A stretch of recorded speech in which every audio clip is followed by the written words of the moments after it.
జాయిస్ పంక్త్ బాబా సోదరి అయినటువంటి మణిజా ఇరానీ జీవిత విశేషాలను మనము చాలా విస్తృతంగా ఈ పుస్తకంలో తెలుసుకుంటూ ఉన్నాం. నిన్నటి రోజున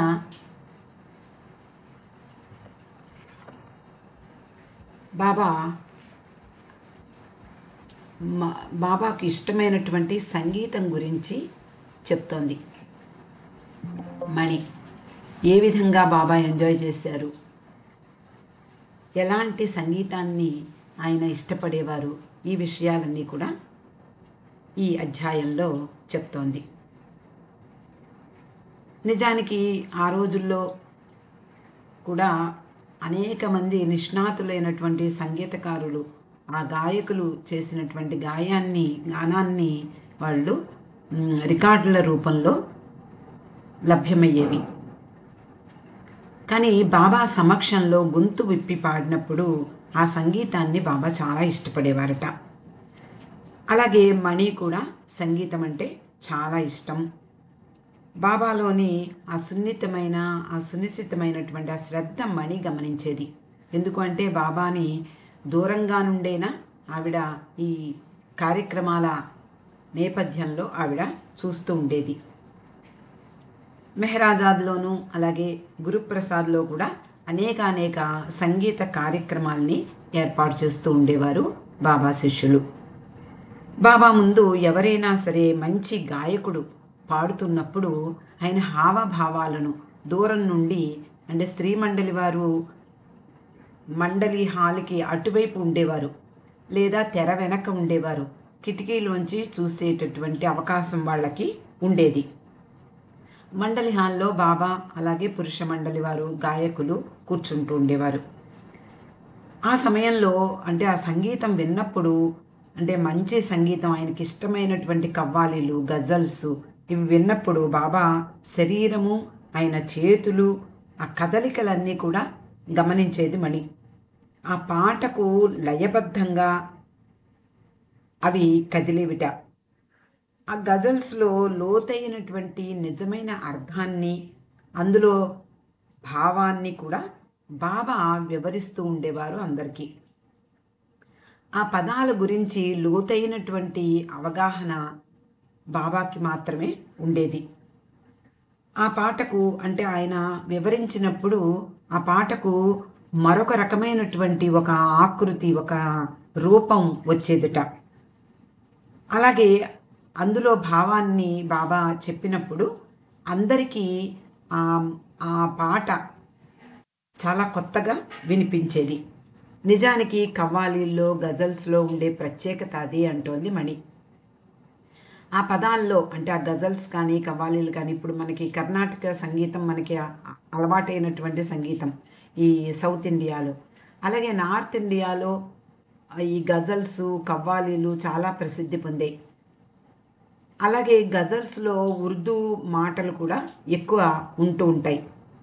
ప్రతి విషయాన్ని కూడా బాబా సునిశ్చితంగా, సూక్ష్మంగా అర్థం చేసుకుని ఆ అర్థాన్ని అందరికీ తెలిపేవారు.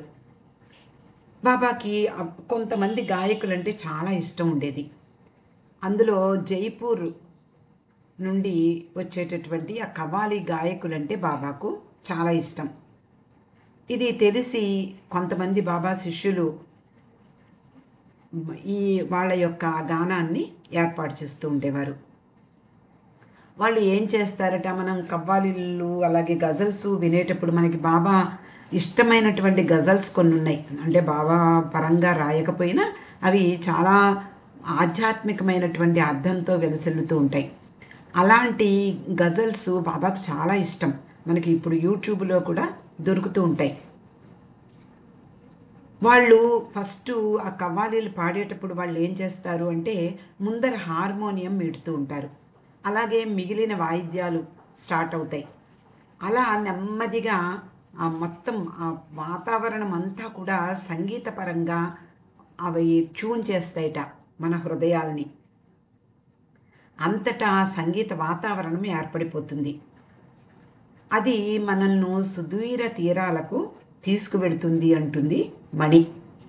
అది ఆ భావాలు, ఆ సంగీతం వాళ్ళు పాడేటప్పుడు వినడము అనేది ఒక నిజమైనటువంటి అవగాహన ఉంటేనే అది దాన్ని లోతుల్లో ఉండి అర్థం చేసుకోగలము.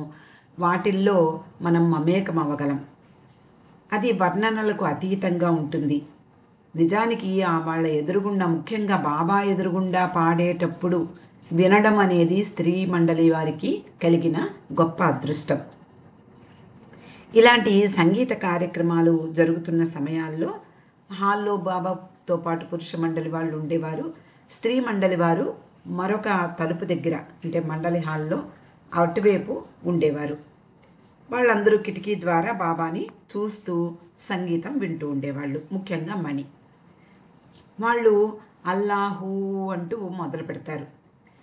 హార్మోనియం వాయిస్తారు, మళ్ళీ అల్లాహు అంటారు. ఇలా ఇతర వాయిద్యాలు కూడా మేళవిస్తూ ఉంటాయి. అదే పదే పదే పదే పదే అల్లాహు అంటూ వాళ్ళు గానం చేస్తూ ఉంటారు. అదే రిపీట్ చేస్తూ ఉంటారు. అయినా అయ్య బాబోయ్ ఇది చాలా బోరుగా ఉంది అని అనిపించేది కాదట మణికి. అలాగే అది పదే పదే పాడుతున్నారు, అదే రిపీట్ చేస్తున్నారు అని కూడా అనుకునేది కాదట. అంటే అంత మమేకమయ్యేది, అంత అద్భుతమైనటువంటి ఆ కవ్వాలి గానం అంటే ఎవరైనా సరే ఆస్వాదించవచ్చు. నిజానికి సంగీతం అనేది చిన్నపిల్లలను పరవశింపజేస్తుంది, అలాగే నాగులను కూడా పరవశింపజేస్తుంది అంటారు. అలా బాబాను అంటే బాబా చిన్నపిల్లల్లో చిన్న పిల్లవానిగానే ఆయన ప్రతి విషయాన్ని, అంటే ఒక హాస్యాన్ని కానీ సంగీతాన్ని కానీ ఆయన అలాగే ఆస్వాదించేవారు. వాళ్ళు బాబా ఎదురుగుండా పాడేవాళ్ళు సాధారణమైనటువంటి వాళ్ళు కాదు, సంగీతంలో నిష్ణాతులు. మరి మాస్టర్ ఆఫ్ మాస్టర్స్ అంటే గొప్ప ప్రభువుల్లోకెల్లా ప్రభువు దగ్గర వాళ్ళు పాడుతున్నారు. వాళ్ళ ముందు ఆ ప్రభువు ఆసీనుడై ఉన్నాడు. కొన్నిసార్లు బాబా వాళ్ళని ఫలానా గజల్ పాడతారా అని అడిగేవారట. బాబాకి తెలిసినటువంటి, అంటే బాబాకు ఇష్టమైనటువంటి అనేక కవులు రాసినటువంటి గజల్స్ పాడమనేవారు. జిగర్ రాసినటువంటి గజల్ పాడమను, లేదా సీమాబ్ అనే గాయకుడు రాసినటువంటి గజల్ని పాడమను, అలాగే గాలిబ్ గజల్స్ అనేవి కూడా ప్రసిద్ధమైనవి, అవైనా సరే పాడమని బాబా వాళ్ళని అడిగేవారు. అప్పుడు వాళ్ళు ఆ ముఖాల్లో ఆనందం తాండవించేదట. నిజానికి సాధారణంగా ఎవరు అడగరు ఇలాంటి లోతైన భావాలున్నవి, అలాగే అర్థం కాని ఉర్దూ భాషలో ఉండే గజల్స్ చాలామంది కోరరు. వాళ్ళు పాడిన అబ్బా బోర్గా ఉంది అనుకుంటారు. కానీ ఇక్కడ బాబా ప్రత్యేకంగా అలాంటి గజల్స్ పాడమన్నప్పుడు వాళ్ళ ముఖాల్లో ఆనందం తాండవించేదట.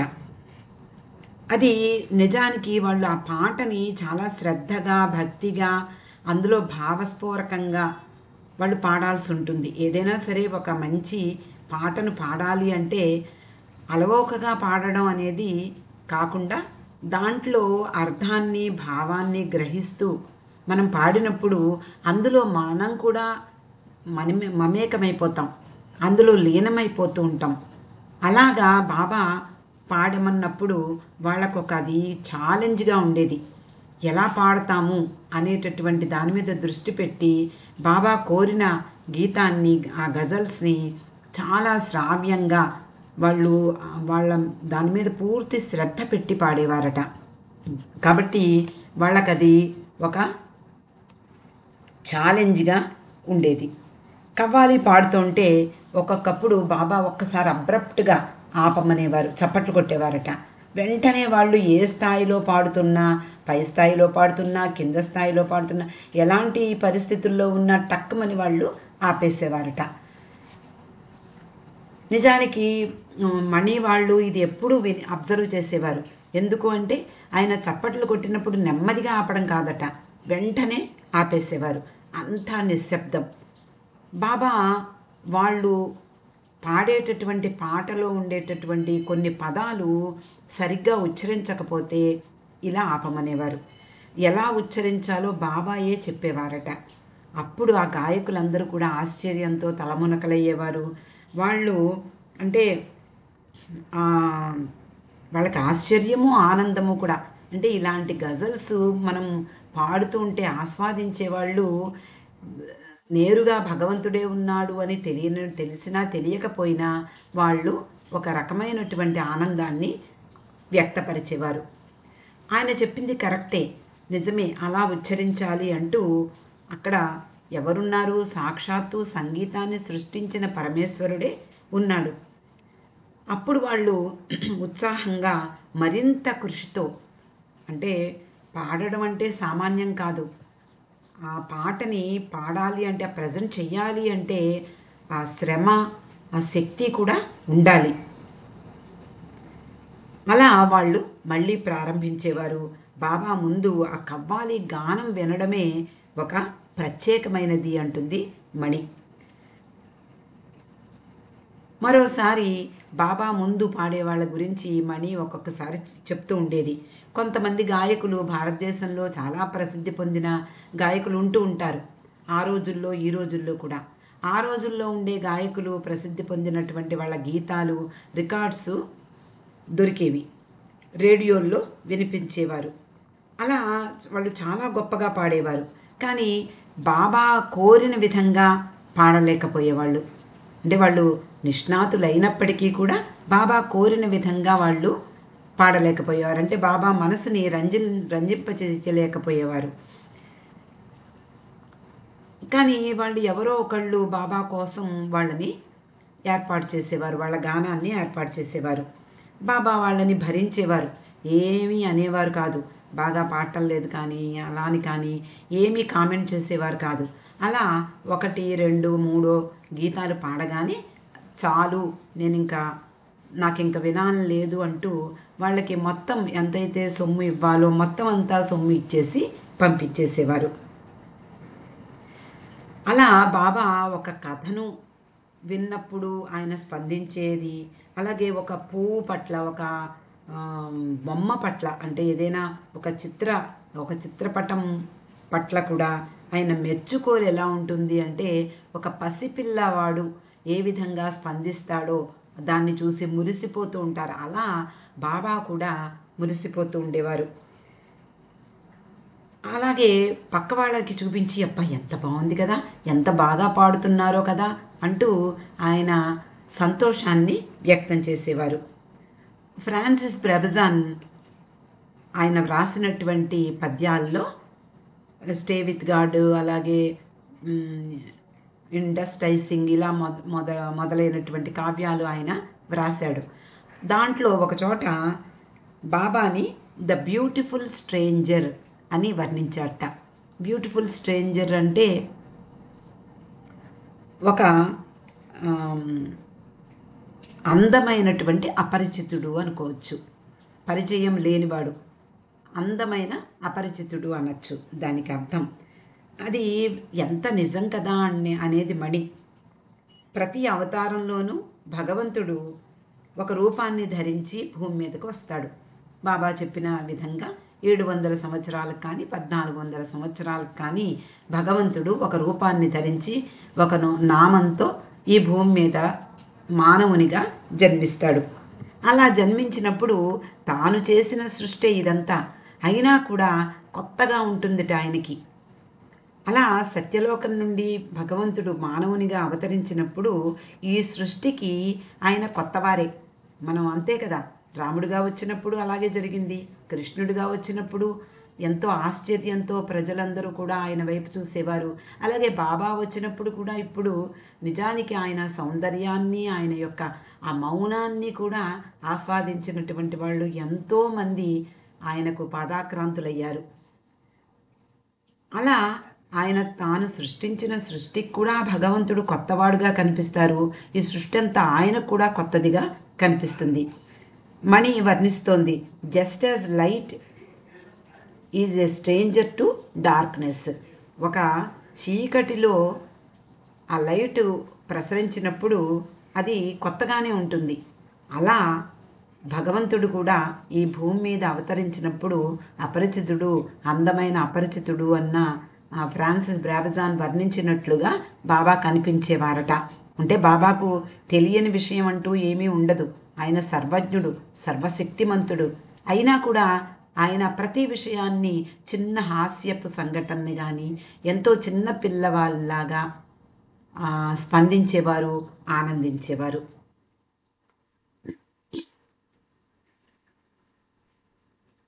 బాబా శబ్దం గురించి ఒక మాట అన్నారట. అంటే మనం మామూలుగా మాట్లాడుతూ ఉంటాం, పాటలు పాడుతూ ఉంటాము, ప్రార్థనలు చేస్తూ ఉంటాము, లేకపోతే ఎవరినైనా తిడుతూ ఉంటాం, లేదా అనరాని మాటలు కూడా అంటూ ఉంటాం. మరి అయితే ఈ శబ్దం అంతా ఏమైపోతుంది అని అడిగారట బాబా మండలి వారిని. ముఖ్యంగా స్త్రీ మండలి వారు అయి ఉంటారు. మణి అక్కడుంది కాబట్టి. మణి అంటోంది, మాలో మేము ఒకళ్ళ ముఖాలు ఒకళ్ళు చూసుకునేవాళ్ళం. బాబా అడిగిన ప్రశ్న అర్థమయ్యేది కాదు. మొత్తం శబ్దాలన్నీ ఎక్కడికి పోతాయి? ఇది కూడా మనకు రాని సందేహం ఇది కూడా. బాబా అడిగారట వాళ్ళని. అడిగినప్పుడు మనం కూడా ఏం చెప్పలేం. అలాగే మండలి వారు కూడా ఏమీ చెప్పలేదు. అప్పుడు బాబా అన్నారట, ఈ శబ్దాలు మీరు ఎప్పటి నుండో చెప్పినటువంటి శబ్దాలు, మీ నోటి వెంట వచ్చిన శబ్దాలు, లేదా మీరు చేసినటువంటి శబ్దాలు ఎక్కడికి పోతాయి? ఎక్కడికి పోవు. ఇవి కలెక్ట్ అయి ఉంటాయి అని చెప్పారట. అంటే ఒక చోట సమీకరించబడతాయి అని చెప్పారట. మణి అంటోంది, చూడండి భగవంతుడు ఎంతటి కరుణామయుడో. మనం నిర్లక్ష్యం చేసే ప్రతి శబ్దము ఏదో అలవోకగా ఏదో ఒకటి మాట్లాడేస్తూ ఉంటాం. ఎవరో ఒకరిని నిందిస్తూ ఉంటాం. గట్టిగా మాట్లాడతాం, నెమ్మదిగా మాట్లాడతాం, ప్రేమగా మాట్లాడతాం, కఠినంగా మాట్లాడుతూ ఉంటాం. మరి ఈ శబ్దాలన్నీ ఎక్కడికి పోతున్నాయి అనేది మనం ఆలోచించం. ఆలోచన లేకుండానే మనము మాట్లాడేస్తూ ఉంటాం. అలాగే ఎన్నో రకాలైనటువంటి శబ్దాలు మనకి వినిపిస్తూ ఉంటాయి. ఒక బిడ్డ ఏడుస్తున్న శబ్దం, నవ్వుతున్నటువంటి శబ్దం, మనం చేసే ప్రార్థన వెలువరించే శబ్దం, ఇలా నోటి వెంట బయటపడిన శబ్దాలన్నీ కూడా వాటి మీద మనం శ్రద్ధ పెట్టము, పట్టించుకోం. కానీ అవి ఎక్కడికి వెళ్ళటం లేదు, అవి ఒకచోట సమీకరించబడతాయి అని బాబా చెప్పారట. అది ఒక ఫోర్స్, ఒక శక్తి. బాబా అన్నారట, ఒక సమయం వస్తుంది, ఈ కూర్చబడినటువంటి శబ్దం యొక్క శక్తి భ్రాంతిని నాశనం చేస్తుంది. నిర్మాణాత్మకంగా భ్రాంతిలోని చీకట్లను అది నాశనం చేస్తుంది అని బాబా చెప్పారట. దాన్ని మణి చెప్తోంది. అందుకే మనం పరవర్దిగారు ప్రార్థన చేసేటప్పుడు అటు స్త్రీల వైపు ఒకరు, పురుషుల వైపు ఒకరు ప్రార్థనను గట్టిగా చదువుతాం. బాబా స్వయంగా లేచి నిలబడతారు. ఆ సమయంలో బాబా అంటారట, గట్టిగా పైకి చదవండి, నేను నా శరీరం వదిలిపెట్టాక ఇది అందరికీ ప్రయోజనకారి అవుతుంది అని. ఈ విషయము 1968 సంవత్సరంలో మండలి వారు ప్రార్థన చేసేటప్పుడు బాబా చెప్పిన విషయం. మండలి వారు ఏమనుకునేవారో చెప్తోంది మణి. కొన్నిసార్లు ఈ ప్రార్థన చాలా అప్రయత్నంగా చేసేయచ్చు, ఈజీగా చదివేయచ్చు. పరవర్దిగార్ ప్రార్థన, పశ్చాత్తాప ప్రార్థన ఇవన్నీ ఒక్కసారి నోటికి వస్తే అది అలవోకగా నోటి వెంట చదివేయచ్చు. పెదవులు చదువుతూ ఉంటాయి, కానీ మన హృదయాలు అక్కడ ఉండవు. బాబా మాటల శబ్దము, ధ్వనియే గొప్ప ప్రాధాన్యత గలవి అని చెప్పడం జరిగింది కదా. అంటూ పురాతన హైందవ సాంప్రదాయంలో గర్భవతి అయిన స్త్రీకి కొన్ని పురాణాలు చదివి చెప్పేవారట. ఉపనిషత్తులు, పురాణాలు గట్టిగా చదివి భగవంతుని నామాన్ని వినిపించేవారు. గర్భంలోని బిడ్డ గ్రహించి అది బయటికి వచ్చాక ఆ భగవన్నామం అప్పటి నుండే వినపడము, అంటే వినిపించడం అనేది మంచిది అని వాళ్ళు తలచేవారు. ఆ ధ్వని తరంగాలకు అంత శక్తి ఉంటుందన్నమాట. కానీ మనం నిర్లక్ష్యంగా ఉపయోగించేస్తూ ఉంటాము అంటుంది మణి. అలాగే పురాతన కాలంలో ఒకానొక గాయకుడు ఒక రాగాన్ని ఆలపిస్తే దీపాలు లేని చోట దీపాలు వెలిగేవిట. మణి చెప్తోంది, ఆ రోజుల్లో కరెంటు దీపాలు ఉండేవి కావు, నూనె దీపాలను వెలిగించేవారు. ఆ గాయకుడు ఆ స్థాయిలో పాడినప్పుడు ఆ నూనె దీపాలు వాటంతట అవే వెలిగేవి. మరో గాయకుడు మరో రాగం ఆలపిస్తే మేఘమల్హార్ అనే గానం రాగం ఆలపించినప్పుడు వర్షం కురిసేది. ఇవన్నీ కూడా మనము వింటూ ఉంటాము చరిత్రలో. ఒకసారి మణి బాబాని అడిగిందట, ఈ కథలన్నీ నిజమేనా అని అడిగింది. బాబా సమాధానం ఏం చెప్పారు అంటే, అందులో విచిత్రమేముంది, అసాధారణమేముంది, అదేమంత పెద్ద విషయం కాదు. వ్యక్తీకరణ యొక్క ఉచ్చస్థాయిని చేరుకున్న శబ్ద తరంగాలు ఏ పనైనా చేయగలవు. కానీ గాయకుడు హృదయపు లోతుల నుండి పాడాలి అంటూ బాబా చెప్పారు. అంటే గాయకుడు హృదయపు లోతుల నుండి భావయుక్తంగా పాడినప్పుడు అది అందరి మనసుల్ని రంజింపజేస్తుంది. నిజానికి భావప్రధానం అంటే మామూలుగా మనం పాడే పాటల్లో కూడా, బాబా సంకీర్తనల్లో కూడా ఎంతో గొప్ప భావాలు ఉన్నటువంటి పాటలు ఉంటాయి. చాలా తేలిగ్గా అర్థమయ్యే పాటలు కూడా ఉంటూ ఉంటాయి. కానీ ఏదైనా సరే మనము హృదయం దాంట్లో పెట్టి ఆ భావయుక్తంగా పాడినప్పుడు అది అందరినీ రంజింపజేస్తుంది. నిజానికి అదే జరుగుతూ ఉంటుంది కదా. కానీ బాబా దగ్గర ఎలా పాడినా ఆయన ఎంజాయ్ చేస్తారు అని అనుకుంటూ ఉంటాం మనమంతా కూడా. అలాగే బాబా ఎదురుగుండా బేగం అఖ్తర్ చేత పాడించుకునేవారు. అలాగే గజల్స్ గాయకులు ఎంతోమంది బాబా దగ్గరికి వచ్చి పాడుతూ ఉండేవారు. ఒక సంఘటన గుర్తుకొచ్చింది, ఆ సంఘటన ఒక్కసారి చెప్పుకుందాం. ఒక మహమ్మదీయుడైనటువంటి ఒక గాయకుడు బాబా దగ్గరికి వస్తాడు. ఎవరో తీసుకొస్తారు. బాబాని మొట్టమొదటిసారి చూస్తున్నాడు. చూసినప్పుడు చాలా అద్భుతంగా బాబా యొక్క ఆ దివ్య మంగళ స్వరూపాన్ని చూసి ఆశ్చర్యపోతున్నాడు. ఆయన పట్ల ఆరాధన భావం అతనిలో మొలకెత్తింది, ప్రేమ మొలకెత్తింది. అలా కాసేపు గడిచింది. అతడు చాలా బాగా పాడతాడు, మంచి గాయకుడు అని ఎవరో చెప్పారు బాబాకి. అప్పుడు బాబా అంటారు, అయితే ఒక పాట పాడవయ్యా, ఒక గజల్ పాడు, నాకు కూడా ఇష్టమే అని చెప్పారట. చెప్పినప్పుడు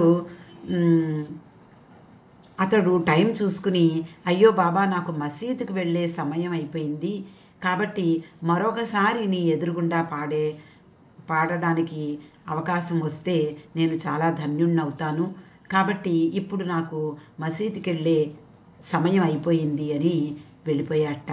అప్పుడు బాబా అన్నారు, నిజానికి మసీదుకు వెళ్ళి అల్లా అని ప్రార్థించే అల్లాయే అతని ఎదురుగుండా అడుగుతున్నాడు.